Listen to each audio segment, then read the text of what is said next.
Então, vê bem, vamos resolver hoje 2017 exclusivamente para vocês. Tá vendo? Vamos embora? Tô por aqui, vamos lá. Qualquer dúvida me chama, tá? Olha, 2017, tá aqui a prova bem bonitinha. Foi uma questão bem tranquila, onde ele colocou assim: analise a tirinha a seguir.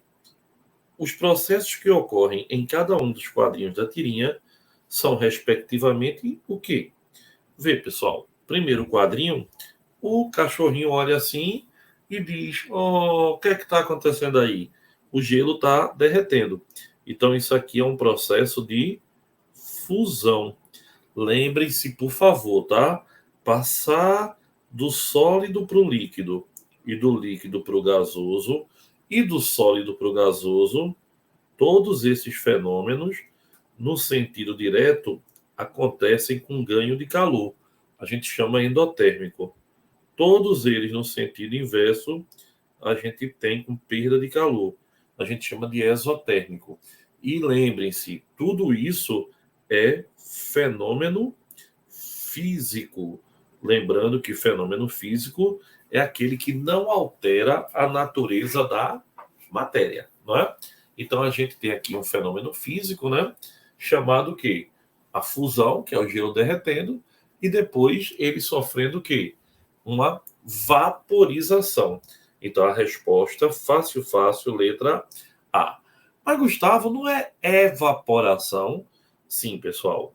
É porque, veja, a vaporização ela pode ocorrer de três maneiras, né? A evaporação, que é espontânea, lentamente vai acontecendo. Pode acontecer a ebulição, que você tem que dar calor, né? Formação de bolhas, e a calefação, que é quando ela é imediata, tá certo? Então, isso aí são os três tipos de passagem do estado líquido para o estado de vapor. Outra questão para a gente discutir agora, olha aí, a primeira foi tranquilíssima, né? Foi boa. Então a gente agora pode discutir a questão de número 2. Vamos lá discutir a questão de número 2. Em países onde as reservas de água doce são escassas, olha aí, pessoal, principalmente nos insulares, são comuns estações de dessalinização da água. Olha aí, dessalinizar água. Isso é um processo bem conhecido. Por exemplo, aqui em Fernando de Noronha, a gente tem um processo de dessalinização de água. O nome disso é osmose reversa. Já ouviram falar? Olha, o que é osmose em si? Pessoal, a osmose é quando você passa o solvente através de uma membrana semipermeável, né? O que é uma membrana semipermeável? É aquela que passa o solvente, mas não passa o soluto. Então, a gente tem aqui um meio com 2 molar, outro com 3 molar.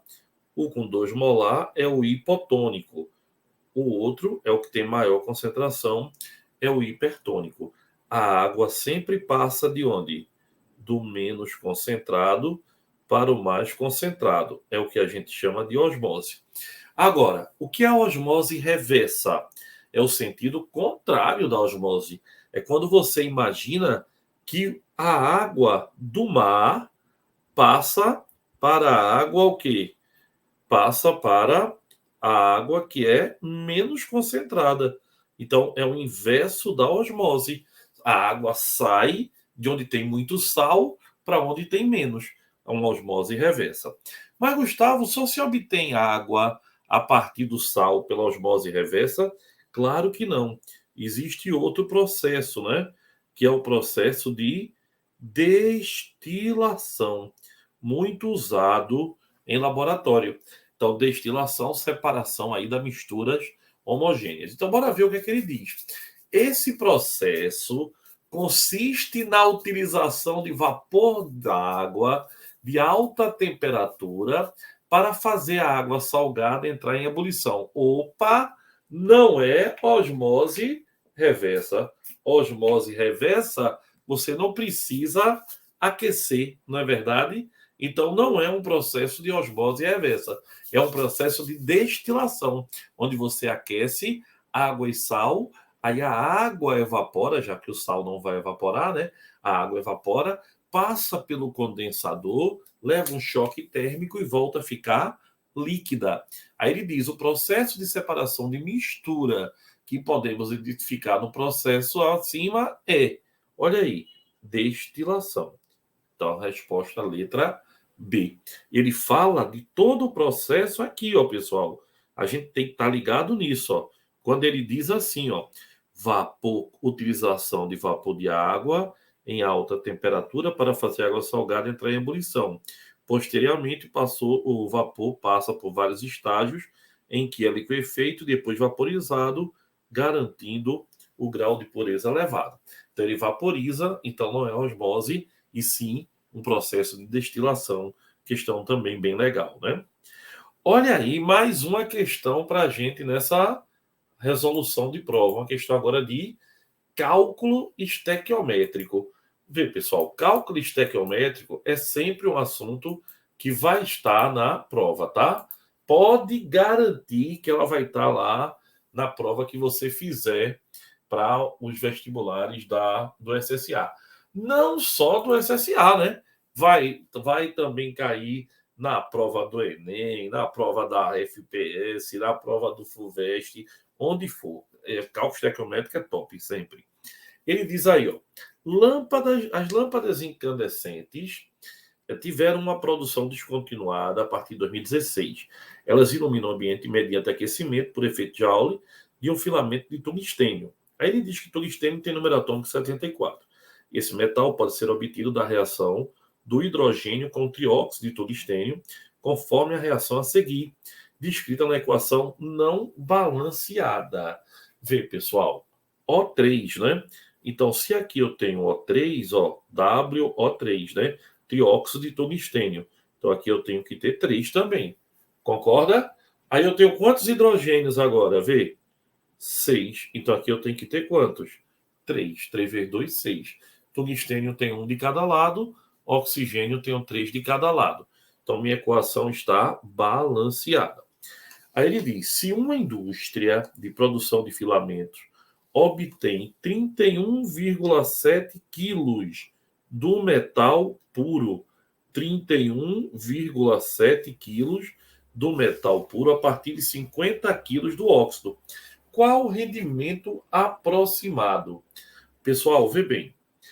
WO3, trióxido de tungstênio, isso pesa 183,8 mais 48, tá? Quando a gente fizer essa conta, a gente vai achar 231,8 gramas por mol. Não é verdade? E olha, pessoal, e tungstênio pesa 183. Então, o que é que eu vou relacionar? Olha para mim, olha para mim. Olha, o óxido de tungstênio com o tungstênio. Certo? Certíssimo, né? Então, olha, quando eu for relacionar isso, basta eu colocar o que aqui? É esse aqui para esse aqui, né? Então, ó, 231,8 gramas está para quanto, pessoal? Para 183,8, que é quanto vale o tungstênio. Mas ele me disse que tinha quanto? Ele me disse que tinha 50 quilos. 50 quilos aqui, ó. Mas, Gustavo, tu vai misturar quilo com grama? Vou, porque aqui eu cancelo, ó, grama com grama. E minha resposta vai ser em quilo. Então, quem é x?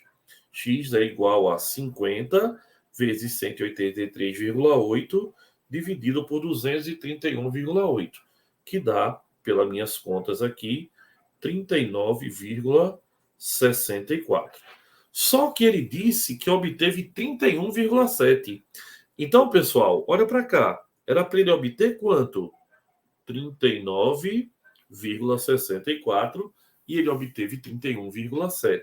Então, 39,64 se o rendimento fosse 100%. Não é verdade? Se ele tivesse rendido tudo que ele quisesse, mas ele só obteve 31,7. Então, 31,7x%. Quantos quanto por cento ele observou aqui? O rendimento foi de 80%. E a resposta da questão foi letra D. Olha aí, questão de cálculo estequiométrico, lembre-se, é sempre uma questão muito vestibulosa, tá? Sempre vai vir uma questão desse assunto aí, pode ficar bem tranquilinho. Vamos lá. Questão 4. Olha aí, a questão 14 ou questão 4, depende, né? Ele diz aí, essa questão também foi boa. Analise a seguinte imagem. Aí ele dá uma imagem, o prego vai enferrujar apenas no tubo 1, no tubo 2, no tubo 3. Ó, vê bem. Pessoal, olha como para mim aqui, tá? Você tem, no primeiro caso, um tubo, ar e água, e lá dentro você tem um prego, não é verdade? Então, pessoal, o recipiente 1, você vai ter o prego, que é de ferro. Deixa eu mudar aqui a cor para ficar mais bonitinho. Ferro com oxigênio do ar, não é? Com água. Isso leva à oxidação, tá? Formando ferrugem. Fe2O3, que é ferrugem. Tá certo? Então, teve aqui a formação da ferrugem no prego. Então, o primeiro vai acontecer sim, é verdade. No segundo, ele botou sílica gel. Então, a sílica gel, pessoal, ela absorve a umidade. Então, ó, se ele absorve a umidade, ele tira a possibilidade de uma oxidação. E o tubo é fechado, então é sem ar. Sem ar quer dizer o quê? Sem oxigênio. Então, aqui não oxida. Para oxidar, eu vou ter que ter o quê? Água e oxigênio. Umidade e oxigênio. Não tenho no 2. E no 3 ele está envolto no óleo. O óleo, pessoal, o oxigênio não vai dissolver. Então, também não tem o quê? Não tem água, porque o oxigênio... desculpa, porque a água não mistura com óleo. Nem tem o quê? Oxigênio, porque o oxigênio também não vai entrar no óleo. Então, só vai oxidar qual? O primeiro. Então, só no tubo 1. A questão 4 também pode ser considerada uma questão que você não vai ter nenhuma dúvida, né? Tranquilão. Bora lá? Estão prontos para resolver as 5? Já estamos chegando na metade da prova. Não dá nem para acreditar nisso, né? Metade da prova, metade. Vamos lá. Uma prova que nunca é tão fácil, né? Aí ele diz, ó, 2016, o ano das Olimpíadas, pô, faz tempo. Todos os atletas vieram ao Rio de Janeiro em busca de medalhas de ouro. Mas o que poucas pessoas sabem, já me dá boca no meio da resolução, é que a medalha olímpica não é feita inteiramente de ouro. Ela possui apenas 1,34% do metal dourado em sua composição. Além do alto valor do mercado, outra propriedade do ouro determina essa decisão. Pessoal, vê bem, o ouro ele não é rígido, ele é esfarelado, ele é meio que um pó. Para você só ter uma ideia, o ouro que a gente compra é o ouro 18 quilates. Por que isso? Porque o ouro 18 quilates ele tem 75% de ouro e 25% de cobre e ou prata, para dar ele rigidez. Porque ele tem baixa rigidez, senão ele se dissolve todo, ele quebra todo. Então, qual é o motivo de não ser de ouro? Pessoal, o ouro é pouco reativo, o ouro é eletropositivo, ele não oxida, é verdade, mas ele tem baixa rigidez. Tanto é que ele pode ser moldado, né? Ele faz aliança, faz o colar, ele faz a medalha, ele faz vários materiais com ouro, né? Ele é facilmente moldável, mas ele é pouco rígido. Então, ele pode quebrar com muita facilidade. Por isso que a medalha não é de ouro puro. E também porque é caro, né? Não é só por isso, não. Porque também é muito caro para ser só de ouro puro. Vê. Questão de número 16 ou 6. Muitas informações veiculadas na internet contêm erros científicos. Oh, aí hoje em dia, hein? Um exemplo disso pode ser verificado em determinado blog sobre o ensino da química, cujo conteúdo é transcrito a seguir. O modelo atômico são diferentes ideias. Os modelos atômicos são diferentes ideias que surgiram durante o desenvolvimento da história da ciência, na tentativa de explicar a composição íntima da matéria. O primeiro modelo atômico da era moderna foi proposto por John Dalton, que considerava os átomos como esferas maciças e indivisíveis. Aí, tudo bem, né? Aí ele diz agora, a descoberta dos elétrons, partículas subatômicas de carga elétrica positiva, pelo amor de Deus, pessoal, ele está dizendo aqui que os elétrons, partículas subatômicas de carga elétrica positiva. Elétron, ele é o que, pessoal? Elétron, ele é negativo. Eu não vou nem falar isso, todo mundo sabe, né? O elétron é negativo. Fez os cientistas provarem que o átomo era divisível, abrindo espaço para uma nova ideia, um modelo que ficou conhecido como pudim de passas, atribuído a Ernest Rutherford. Pessoal, pudim de passas é um modelo de quem? De Rutherford? Se disser que é, ó, dedo no olho, viu? Pudim de passas, pessoal, é um modelo, diz aí, vai, de Joseph John Thomson. Exatamente. Onde o átomo, pela primeira vez, passa a ser divisível e passa também a ter natureza elétrica. Aí ele continua. Esse modelo durou alguns anos até que o cientista Niels Bohr, propôs um modelo no qual os elétrons giravam ao redor do núcleo com energia variável. Pessoal, não é energia variável. Para Bohr, você tinha o quê?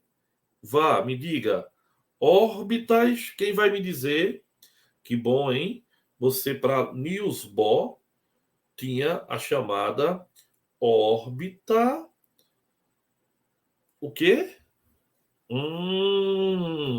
Estacionária, né? Quantizada. Quando o elétron está na sua órbita, ele nem ganha nem perde energia. Aí o que é que acontece? Se o elétron ganhar energia, ele vai para um nível mais externo, não é verdade? Quando ele está nesse nível, aí ele diz: ah, estou com tanta saudade da minha casinha, vou voltar. Quando ele volta, ele libera energia na forma de fótons. E esses fótons são múltiplos de quem? De HF. Olha aí que legal. Então já tem quantos erros? 3.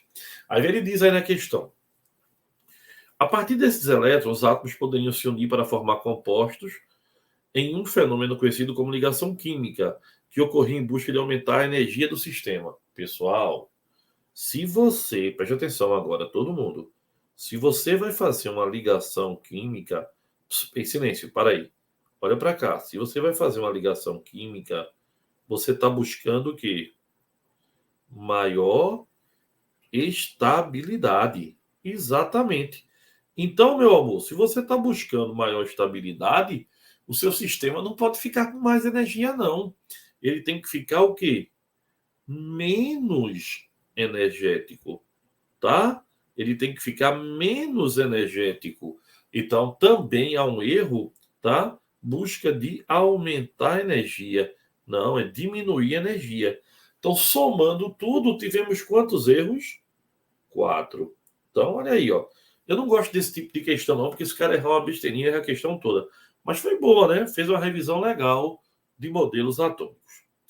7. Pessoal, muito legal essa questão, né? É uma homenagem muito legal a uma pessoa que chegou a ver o seu nome na tabela periódica. Porque geralmente as homenagens são feitas depois que a pessoa morre, né? Que nem adianta muito. Mas aí nesse caso não. Mas bora ver aqui. Ele diz aí, ó. O agente Marvel Agente Carter é uma série de televisão que narra as aventuras de Carter lutando contra vilões e o machismo da sociedade no final da década de 40. Em um dos episódios, sobre o equipamento escondido em um laboratório, Vernon Messer, agente do FBI, encontra-se atrás da tabela periódica conforme a imagem a seguir. Vê, pessoal, nessa questão aqui, né, você tem essa foto imita Seaborg mostrando o elemento dele, né? Que é o Seaborg, que foi o elemento da tabela periódica que ele era vivo ainda quando foi homenageado. Aí ele diz aí, ó, a produção de série teve um erro, tá? Porque a tabela periódica com informações não disponíveis na época. O erro está aqui, ó. Esses elementos todinhos, ou todos esses elementos, eles só foram descobertos, pessoal, nos anos 90 e 2000. Exatamente. Então, o elemento Seaborg para frente não tinha na década de 40 ainda. Então, esse último período aí, ele é bem recente.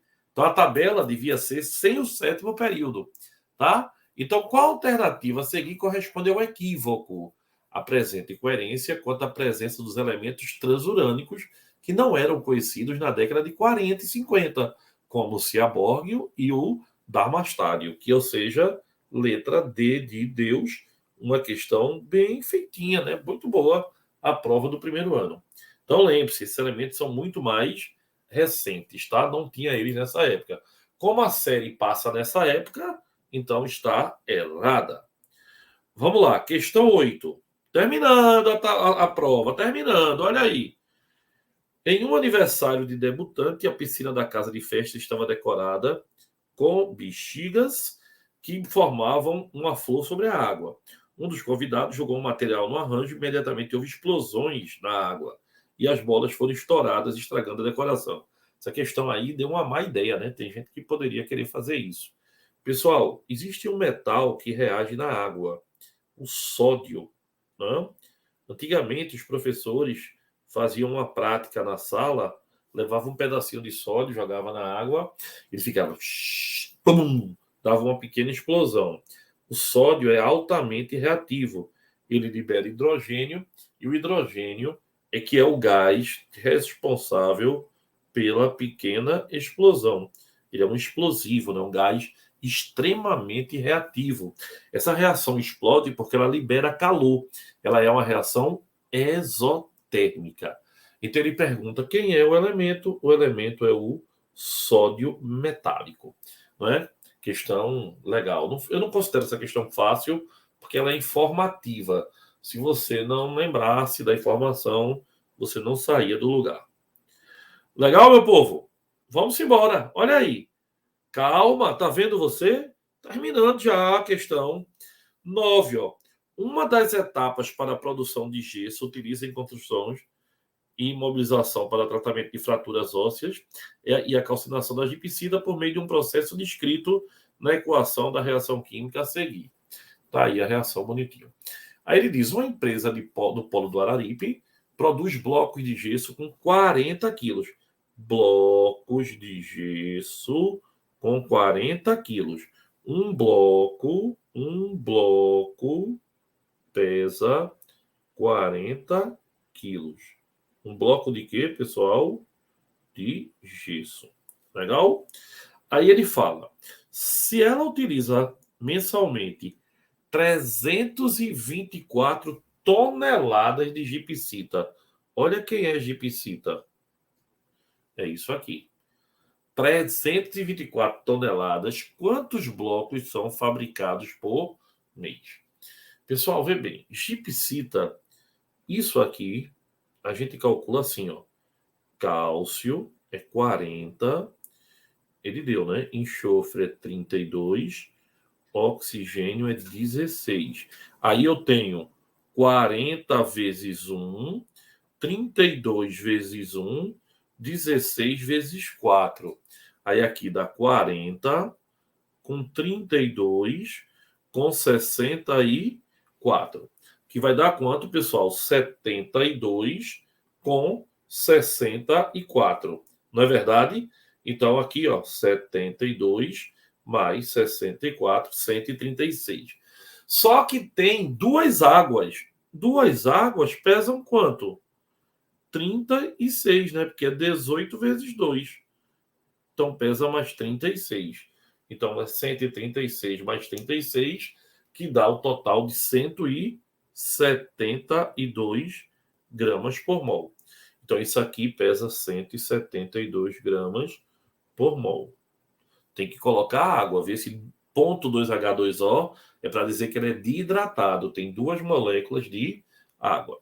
E aqui ele é meio hidratado, né? Só tem meio mol de água. Então aqui, pessoal, vai ser 145, tá? O gesso. 145 gramas por mol. Então, bora fazer a questão. Bora. Guga, e aí, como é que a gente faz? Direto, vê. Eu sei que 2 mols,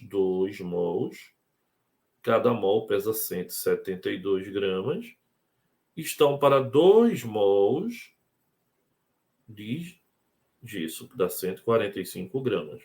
Mas ele usa quanto, pessoal? 324 toneladas, que é 324 vezes 10 a sexta grama. Então, aqui é X. Cancela 2 com 2, faz a continha e acha o teu X igual a 273 vezes 10 a sexta grama. Ou seja, 1 quilo tem 1.000 gramas, tá certo? Então, isso aqui vai dar 273, tá? Vezes 10 a 40. 273 vezes 10 a 40, o quê? Vezes 10 a terceira. E aí, pessoal, para ser o quê? Em quilo, né? Então, um bloco pesa quanto? 40 quilos. Logo, 273 vezes 10 a terceira blocos. Blocos não, quilos. Certo, 273 vezes 10 a terceira quilos. São quantos blocos aproximadamente? 6.800. Fazendo a conta antes é muito fácil, né? Então a resposta é a letra C. Tá vendo tu? Facilzinha, não foi? Lembre-se, ó. 1 quilo tem 10 a terceira grama, tá? Tem que saber isso. Então aqui, quando eu achei 10 a sexta, isso aqui equivale a 10 a terceira quilograma. 10ª e última. Oh, tá vendo? Já tem gente fazendo. Graças a Deus. Né? Muito obrigado, viu? Vê. 10ª e última. Ele diz aí. Vê. Em sua primeira aula de química experimental, uma turma realizou o experimento ilustrado ao lado. A adição de uma solução de nitrato de chumbo. Eu fiz essa reação em algumas turmas. Por exemplo, fiz essas reações nas turmas de segundo ano. Nitrato de chumbo com iodeto de potássio. Tá certo? Aí ele diz, observou-se resultado rápido, que é o iodeto de chumbo, que é o precipitado amarelo. O precipitado é o que vai para o fundo do recipiente. E nitrato de potássio que dissolve. Aí ele pergunta qual delas explica corretamente o fenômeno observado. O precipitado, né, pessoal? Nitratos, cloratos e acetatos são todos solúveis sem exceção. Cloretos, brometos e iodetos, exceto chumbo, prata e mercúrio. Entendeu agora? Cloreto, brometo e iodeto, exceto chumbo, prata e mercúrio. Chumbo é insolúvel. Então, a resposta dessa questão é a letra E. Ó. A adição de nitrato de chumbo resulta em uma reação de dupla troca, porque ó, composta com composta, reação de dupla troca, né? Como assim composta? Substância composta com substância composta. Então, vai dar uma dupla troca. E ele diz, conformação de um sal solúvel, que é o nitrato de potássio, e de um sal insolúvel, que é o iodeto de chumbo, responsável pela coloração amarela que precipita. Olha aí, pessoal. prova do SSA1 sem ter o que reclamar. Ótima prova. Concorda? Então, ó, meia hora a gente resolveu a prova. Bom demais, não foi?